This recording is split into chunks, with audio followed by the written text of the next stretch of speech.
This is a very ambitious opening night, and we have 2 excellent panels, and we are very strict on timing, 30 minutes for the first panel, 1 hour for the second panel, which is a panel that should not be missed. This evening is organized with Nym Technologies and the Brussels Privacy Hub, together with CPDP. It's a pre-event of CPDP, and it is famous for its more chaotic style, and as you know, CPDP does not do keynotes, and this is with the pre-event. We impose that format on the pre-event, but the people. Every person speaking this evening should deserve a 1 hour keynote, and they will not have it, but in my thoughts they will have it. So what are we doing? We are CPDP. This is the 15th time we're doing it, and we are actually, like you, coming back to a certain normal and hoping that the privacy community is still there, is still active, is still alert, and that the discussions that we used to have with each other will go on with the firstness and the intensity that we like. None of the panels will be one-dimensional. They will all be plural, and if not, complain. We like gender balance. We like disciplinarity in balance in disciplinarities. We like geographical balance because Europe is not all-knowing. And we don't do better than the rest of the world in many things. And more of this I will share with you tomorrow morning at 8:30, because then we start. There are 80, 90 panels, more than 450 speakers. So probably all of you are speaking tomorrow. And there are also a lot of participants non-speaking, but we will give them the floor too as much as possible. Stay with us for the 2 panels. I insist, they're both really good, and I love all of those speakers. Stay with us for the cocktail, because it's a good one, and we don't charge money for it. We're so happy that you're here.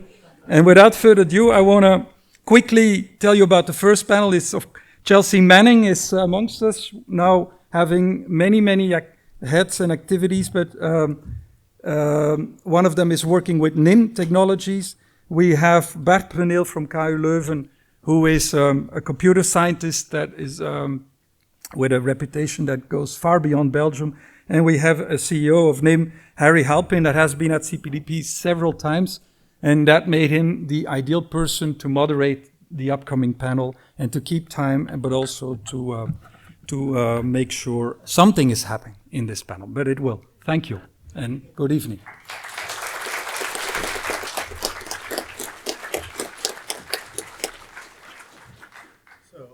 Welcome, everyone. The title of this panel is Privacy Against Power.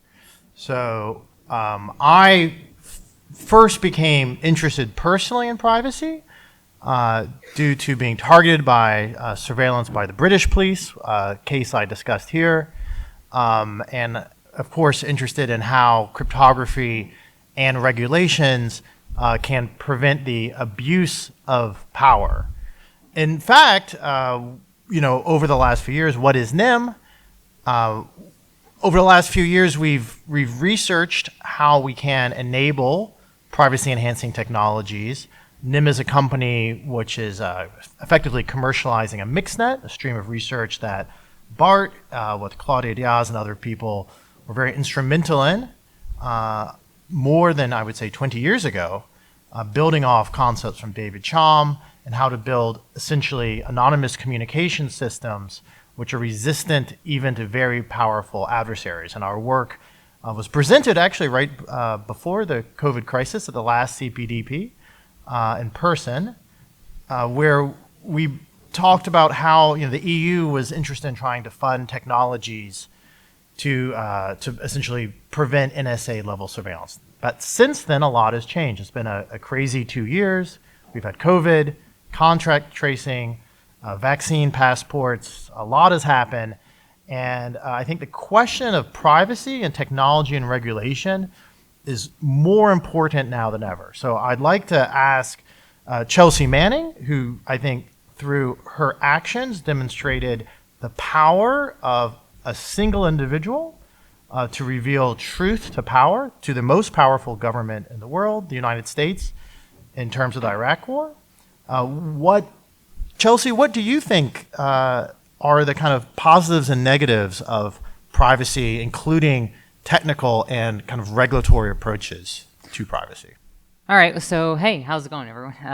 I'm Chelsea. I think that whenever it comes to privacy, I think that historically, privacy has been viewed as like a physical thing for most people. So whenever you think of, whenever you think of locking a door or shutting your windows, right, or putting up a curtain or closing the door or having fogged windows, like for like your bathroom or whatever, privacy is a very physical thing, locks, keys, etc. But I think whenever it comes to digital privacy, I think that people have had trouble wrapping their head around the importance of privacy in this realm until very recently. And I think that in particular because I think I was reading something about how in 2019, most places that had a lot of broadband internet, so United States, Western Europe, Brazil, parts of East Asia, and Commonwealth sort of British former colonies that all had a lot of internet access were surveyed in terms of like their internet use. It was found that approximately 9% of people were quote unquote extremely online, meaning that they spend more than a certain number of hours online. But that jumped up by late 2021 to around almost 30%, 29%. So by there's 3 times as many people in the last 2 years who are now quote unquote extremely online because of remote learning and remote working and things like that. So I think that people are starting to feel the exhaustion of that, of having their information exposed, of having that webcam on, of having every single interaction and be over electronic means, and be reviewed by coworkers, bosses, your professor, your teachers, and whatnot, and have all these different applications and everything. And then also in your free time, then be, having your data still be collected, when you're on social media and, interacting with people, off of messaging apps and things like that. So I feel like there's a psychological sense between people of an alienating effect, but between having your communications over electronic means and also not being sure when that information is being used, whether or not it's going to be screen capped by somebody who's a partner of you, or who you're discussing things with, or whether or not it's somebody who intercepts a communication or a picture or something like that, or whether it be a quote unquote bad actor like a hacker or a surveillance apparatus, or if it's just simply your boss or your professor. So that's my sense of things, is that privacy has, I think, increasingly been recognized as something important. And just digital privacy in particular. Have you found that, in your personal life, has privacy-enhancing technologies been the kinds of technologies that you've had to rely on at all? Yes, I mean, like I certainly, but I mean, I work in this space all the time and I depend on it, so it's very important. But I still scroll on Twitter and TikTok. I still watch a lot of TikTok videos. So there's a give and a take. There's a threat modeling that's taking place in terms of like my security. And welcome to Europe. And I also would ask, I'd like to know. I mean, we have Bart Preneel here, probably one of the most prominent cryptographers and also one of the proponents of post-Snowden cryptography that can deal with these sort of surveillance attacks that we've seen. And I think the question I have for Bart is, I mean, what is going on in the European space and the Belgian space as well in terms of privacy and the new regulations coming around? I think we've seen some gradual successes. More and more people get worried about privacy and adopting secure technologies, like we have now secure messaging, end-to-end encryption. You may have seen a few years ago the Commission announced that they were going to use Signal themselves, which actually open source, and it's not a commercial tool. It doesn't actually collect advertising. I mean, some people criticize Signal, but I think from the technology point of view, it's definitely the most solid solution. It's actually also the inspiration for WhatsApp. And by the way, the Signal founders were not so happy with the Commission adopting this tool because Signal is off the record, which means there is no evidence remaining for your conversation. And you can actually argue whether people in power should actually have access to this as their default tool, that they can actually talk off the, I mean, they have the right to talk off the record, but should they have actually, as recommended tool for them, something off the record? That's a more legal question, I think, than a technical question. But that was kind of the good developments. We see Nym coming. But then if you actually look at what's happening in the past years, we're going back the other way. I mean, the big proposal that was in the news recently is something what in the making for a while, is the client-side scanning. So what happened is that the Commission very slowly started consultations 2 or 3 years ago with several groups about what can we do. The motivation is CSAM. I never had heard of this word when I was in the consultation, but CSAM is child sexual abuse material. This is, of course, a very serious problem. There is horrible material out there. And so, for some reason, the view has emerged that you have to solve this problem by scanning the end systems, right? So it's, in fact, end-to-end encryption stops police from doing their work. That's the bigger story. And the reason why the Commission got interested was actually that Facebook was going to offer also end-to-end encryption for their messenger application. And apparently hundreds of idiots were sending very sensitive information over Facebook without end-to-end encryption. So they never used WhatsApp, they never used Signal, but they were caught like this. And so the story was that if we're now going to add end-to-end encryption to Messenger, then we will not be able to, we go blind, we go dark. That's the story we always hear.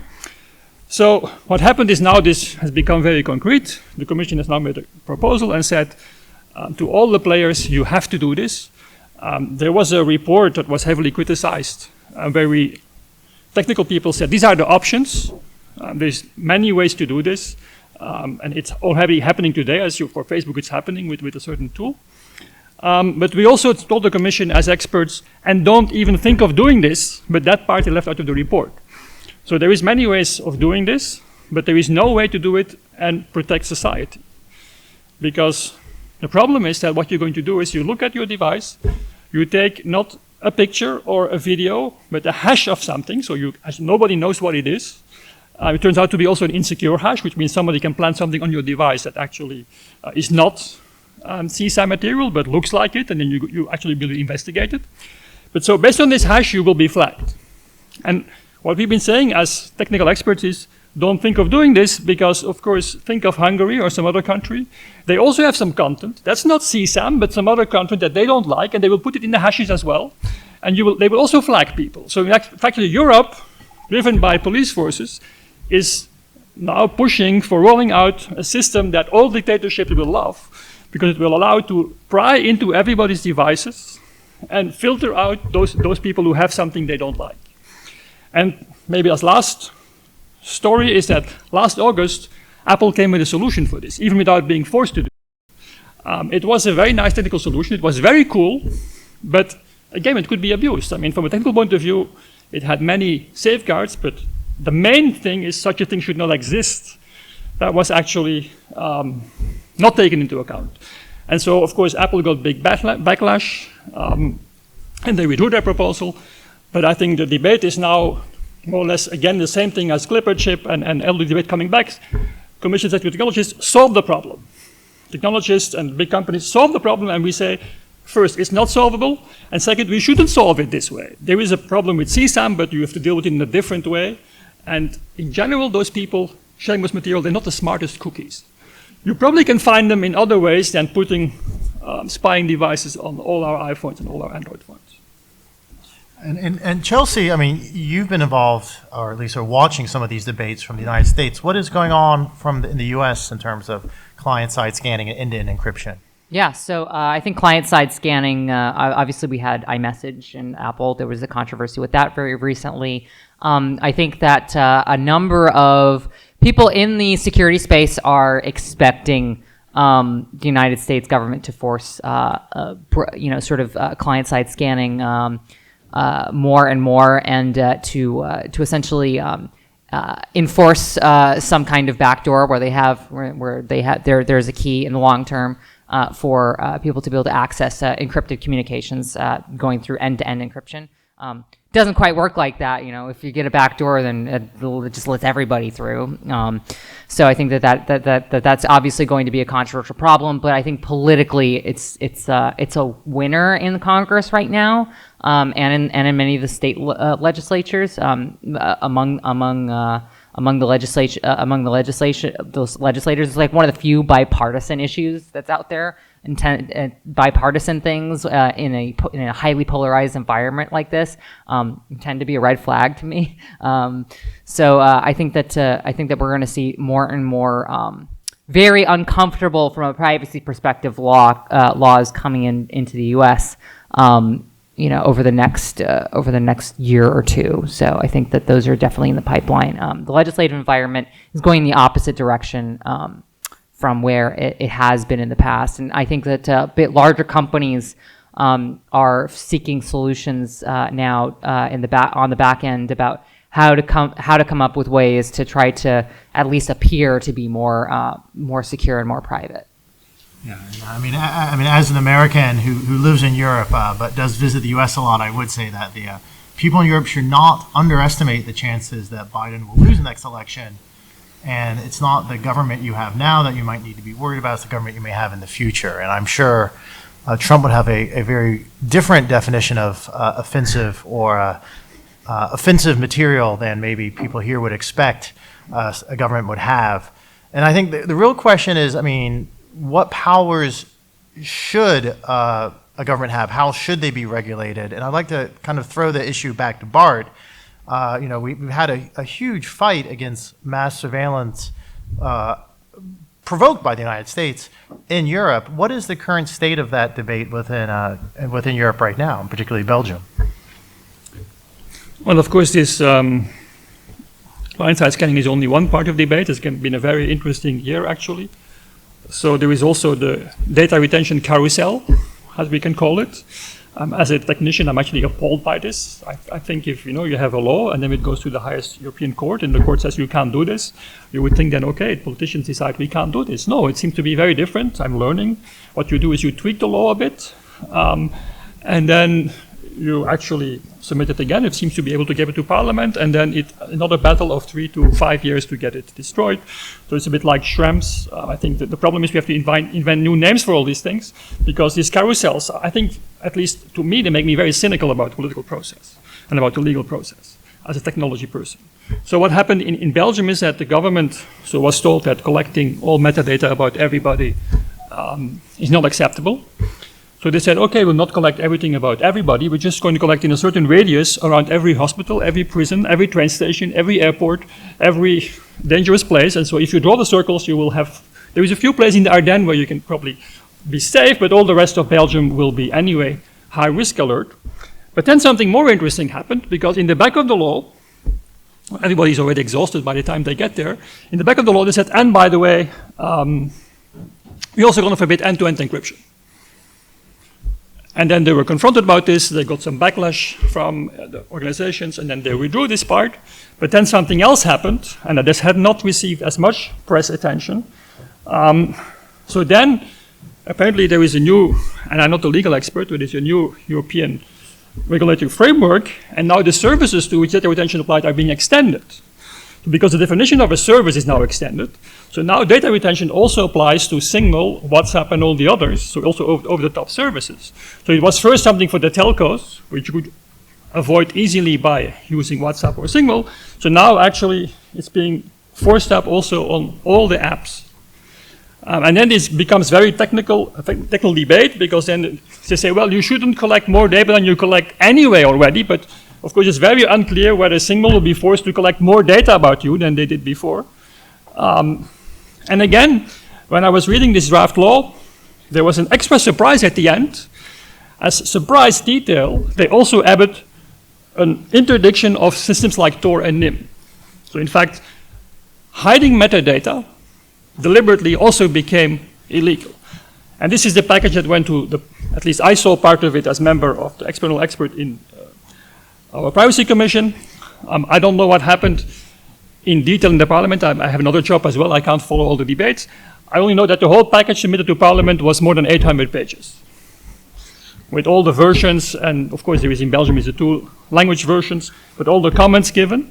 But I even wonder how many experts already have read these 800 pages, and how many have understood them. But in general, as a technical person, I find it very tiring that this kind of techniques are being used. And then also, the second fact is that they try to set Belgium apparently as an example. They try to use maybe the chaos in our legal process, and the fact that maybe there is not enough activism, at least in Belgian society. We have quite some organizations here, but they're usually more interested in what happens at the Commission level and not so much at the Belgian level. But so they want, I think the end-to-end encryption ban, that has been removed as far as I understand, but I'm not the best informed, but at least the draft I saw still had a ban on using services that hide your IP address or hide your location, which is kind of, I find it shocking. And the argument, if you talk to the people, is, well, Belgium has to set an example to the rest of Europe. We know that we are the only ones. Of course, in practice, Signal and Nym will just have to remove Belgium from their services and move on, but they believe that they will set the example for Europe, the shining light for Europe in the first nation with less privacy than any other EU nation. So I find this quite surprising and shocking, and I hope something can be done about this. Yeah, I mean, Nym is a Swiss-based startup, but we do have employees and are registered in Belgium. So I hope that I can come to this conference next year without being arrested. And Chelsea, so what is your opinion about? It seems like some of these regulations to defend privacy are being undermined. What do you think we should do? Ignore them.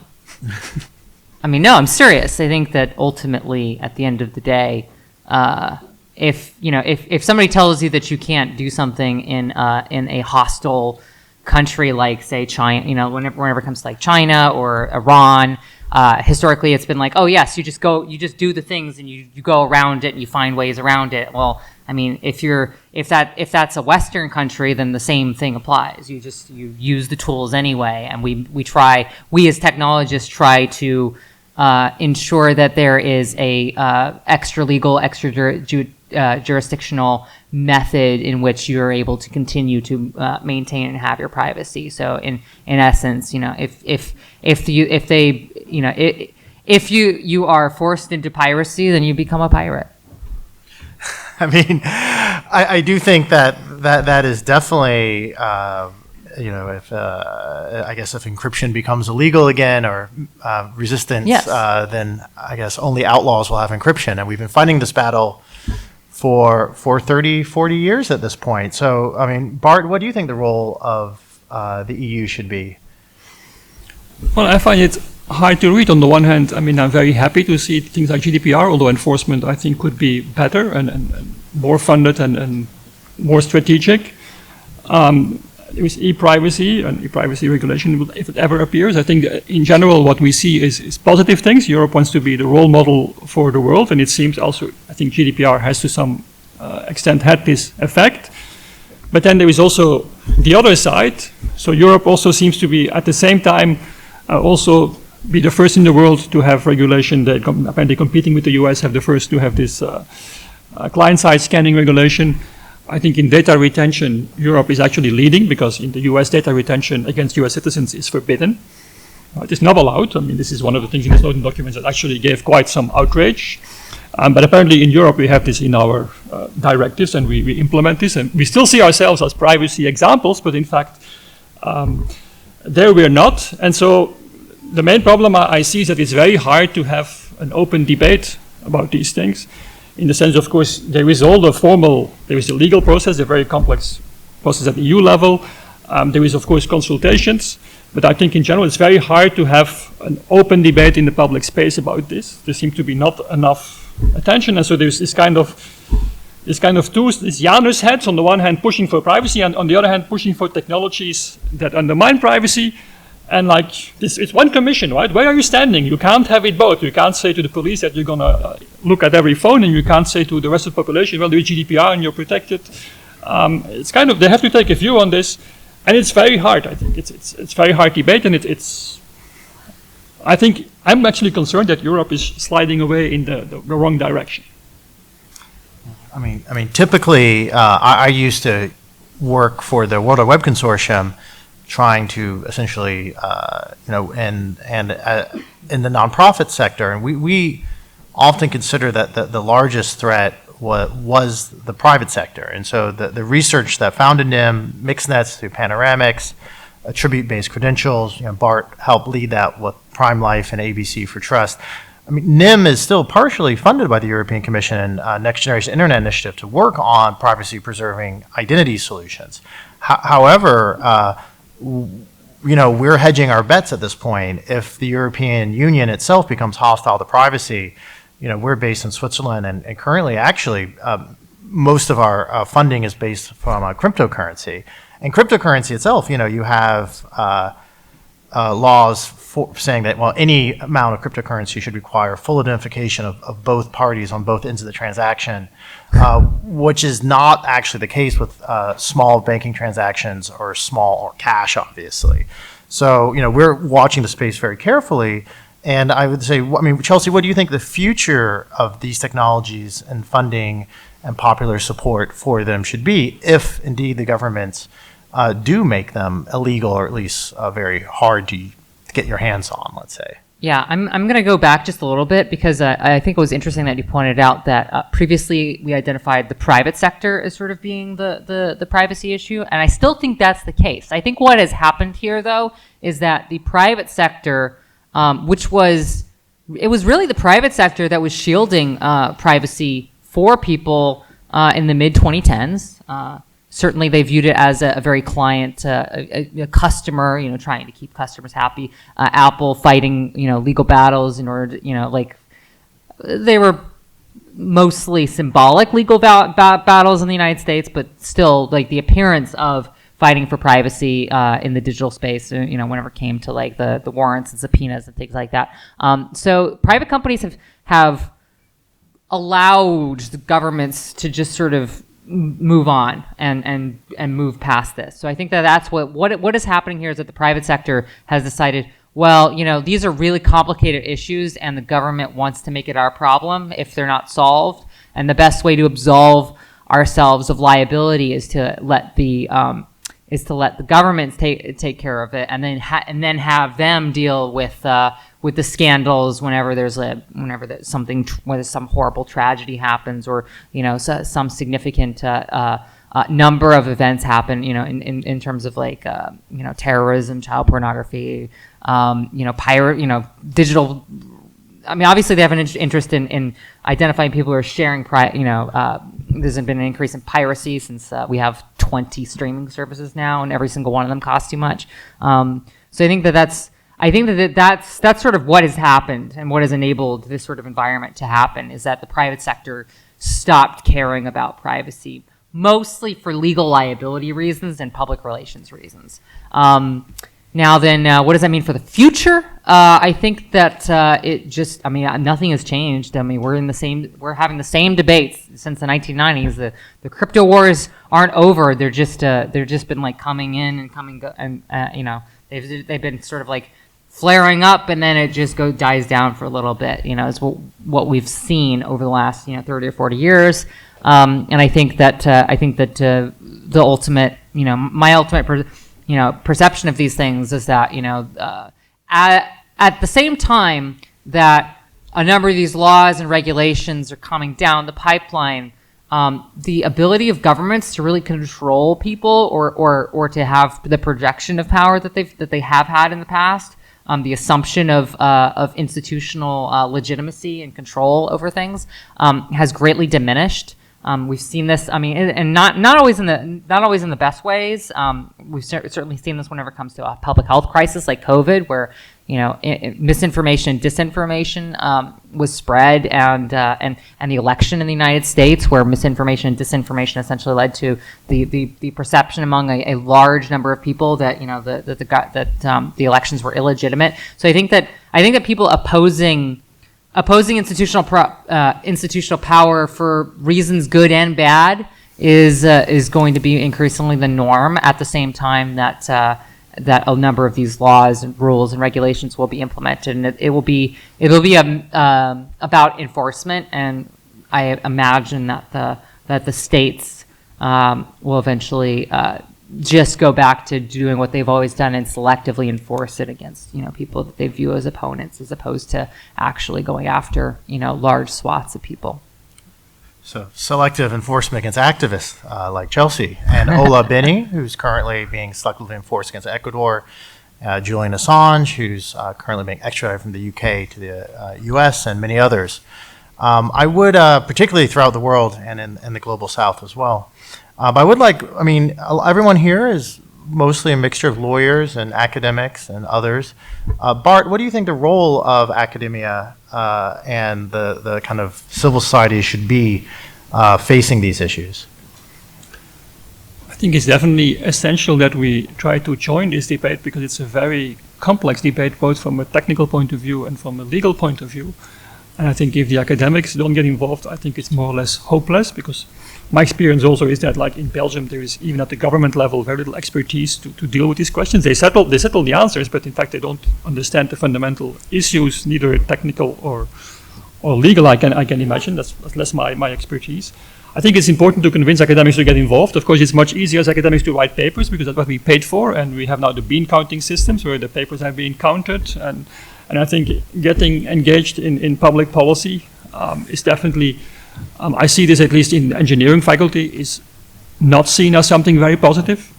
In sense that it's kind of, well, this guy talked to the media, rather than doing his research, right? They think he could probably write more papers rather than talking to the media or trying to write policy documents. It may be different in the legal world, where there is, I guess there is a closer connection to policy making, and it's natural to get involved in policy debates. I see this I think from the management, at least in our university, this is being supported, but in general among colleagues, you looked a bit as like, this guy is could do more useful stuff. I think that's definitely the attitude you can hear behind your back, but that's okay. But I think it should be a system to reward academics to do this, because it's actually a very difficult thing to do. It requires time and energy, and it can also backfire very badly. There is examples. I think I've been kind of lucky so far, but I have some of my colleagues who were like, in prime time on television, more or less insulted by politicians who criticized them personally with personal attacks, and then you have no defense anymore, right? You never get to answer in prime time. So it's a very dangerous thing to do as well, to get involved in this policy debate. But I think we should do it, because who else will do this? And definitely it's very good we have a lot of NGOs and societies to get involved to help us, who probably are more experts and have more time. I think that it's always a problem, of course, of time as well. How much can you do as an academic? We have too many jobs. I guess we're all familiar with that as academics. But I still would argue that we have to spend some of it for the common good, and try to get involved in public policy, either by developing technology, or at least explaining it to the broader public, to see what we can do and to try to explain what's happening in the debates. Unfortunately, speaking of time, we're running out. So any final comments, Chelsea? Yes, I have many final comments. Yeah, just shortly. Okay, short comments. Okay, cool. Well, thank you for having me here in Belgium. This is my first time in Belgium. I have. It's been quite a wild ride these last few years, and I've been able to travel to many places, and somehow Belgium and Brussels did not make the cut until now. So I'm excited to be here for the actual privacy conference, and I guess my final thoughts are going to be along those lines of thank you very much for your time and listening to me. And for everyone that wants to hear more, Chelsea will be on a panel on Wednesday, a no mail panel as well. So you can talk to her then. And I would just like to end up saying, we at Nym would like to, we're trying our best to support the public sector and activists and academics, even though we are a private company.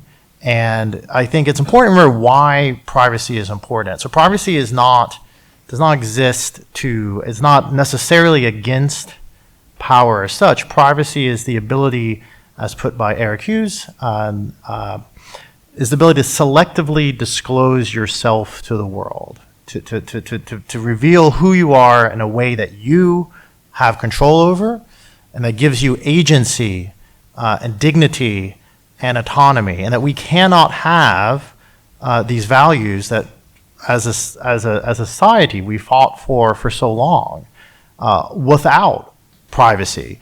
Privacy in a digital era is under more threat than it's ever been. This is perhaps, and as ridiculous as it sounds, we are the last line of defense between authoritarianism and democracy. And I do believe that privacy does not only exist to stop the abuses of power, and there will be more abuses of power, but it exists to empower us. It's empowered Chelsea, it's empowered many people throughout the world, and to empower us both individually and collectively. So thank you, and we have another panel coming up. Take care.